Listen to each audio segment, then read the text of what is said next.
Hi there, it's Debbie with the Pickin Coop Farmhouse, and it is late in the afternoon, and I am about to make enchiladas. They're not traditional enchiladas, and I thought, well shoot, I might as well bring you guys along and show you what I'm doing. So, come along. I am browning up a pound of our homegrown beef. I put my taco seasoning, and I'll put a link in the comments. I make my own taco seasoning. Get this all nice and browned up.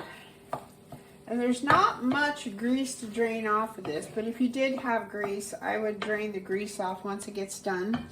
I do have a Pyrex baking dish.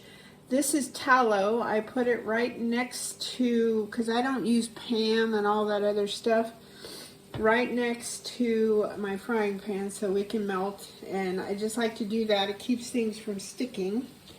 Then over here, I have half of a chopped large onion. Then I have grated a big bowl. You can't see it, it's in the fridge. Grated a big bowl of sharp cheddar cheese. Then I am cheating because I got this on sale somewhere. I want to use it up because I have my own that I have made and canned. It's the La Victoria Green Enchilada Sauce Mild. And the only other thing that I am missing is olives. But it is what it is. You know, hubby mentioned enchiladas the other week. And I thought, you know, I'm going to make enchiladas, something different. I'm always trying to make something different. I get stuck in a rut, and it's always like spaghetti, tacos. What else do I make? Beef stroganoff. Trying to make something different. Soups, stews. And I thought enchiladas would be great. And then I have some home canned black beans. I thought I could heat these up, kind of like do a refried thing with those. So we're going to come back as soon as my ground beef is all, it's hotter than Hades in here, guys. I had the heater up too hot, so I'm kind of hot and sweaty, sorry. What a lovely thing while you're cooking. All right, we'll be back after the burger is browned up. Alrighty, we're ready to rock and roll. Let's show you. This has softened up. I just kind of spread it around. You can use a brush for this, whatever works. Just put that in there. So that's ready to lock and load. I've got my, let me bring you over here. My ground beef is done. I've got tortillas over here.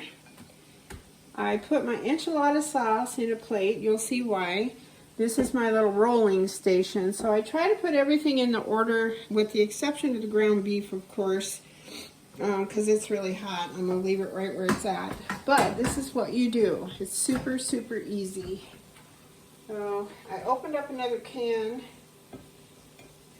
because I'm trying to get this closer so you guys can actually see what I'm doing. I need to get a smaller tripod to like put on the countertop. This one just won't go small enough.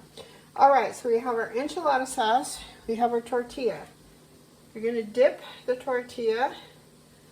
Sometimes I'll heat up the tortillas to make them a little more pliable. Here's your rolling station. I dip both sides. Then we're going to come over here. Maybe get some ground beef. Just kind of put it right there in the middle. Depends on how much you want to make as to how much you want to put in. And remember, you got to be able to roll this up. Then I'm going to put cheese. And I'm going to put onions. Now if I had olives, I would put olives on top of that. Then we're going to come back over here. I'm going to put my little, I have so much stuff on my counter. Sometimes it's hard to get it all going on. All right, so I'm going to scoot this back a little bit so you can actually see what I'm doing. Okay, so here it is. Now, you just roll this little fella up. And remember, don't make it too full. Roll it up. And you can put a little bit of sauce in the bottom of your pan. But since I do both sides, I don't really feel like it's necessary. And then you just continue this process until you've used up all your filling or fill up your bowl. I need to get a napkin. I'll be right back.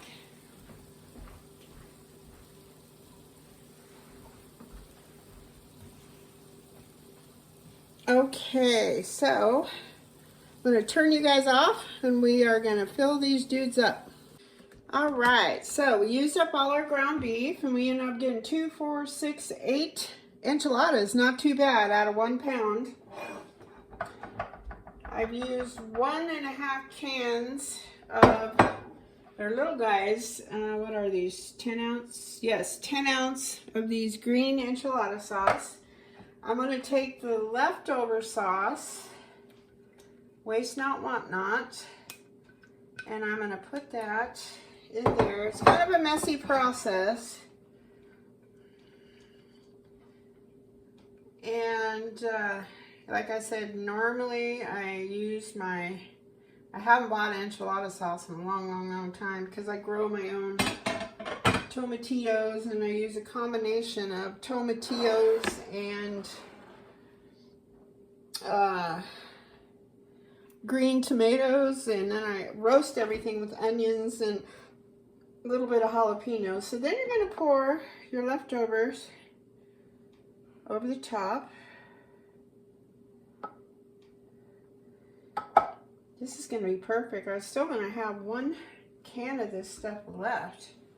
You don't want to put too much in here because it will get kind of soupy and, you know, soggy kind of a thing.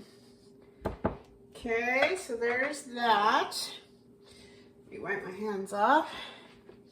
Then you're going to take your cheese. And I like mine really cheesy. I put a lot of cheese on the inside. Of course, if you like just cheese enchiladas, by all means, just make cheese. You know, use pepper jack cheese. I've done that. It's really good. I usually use chicken or ground beef. And I had some leftover pot roast that I made, and I thought, ooh, I could use that. But the hubby likes ground beef, so I thought, you know, why not? I can use the beef for something else. Okay, then I take my leftover onions. You don't have to put onions, but we like onions, so I don't know how I timed that just right. So each enchilada tortilla, I'm going to reiterate real quick, the tortilla is dipped in your enchilada sauce, whether it be red, green, homemade, whatever you like. And you can use hot, mild, whatever the case may be. I made a mess. Imagine that.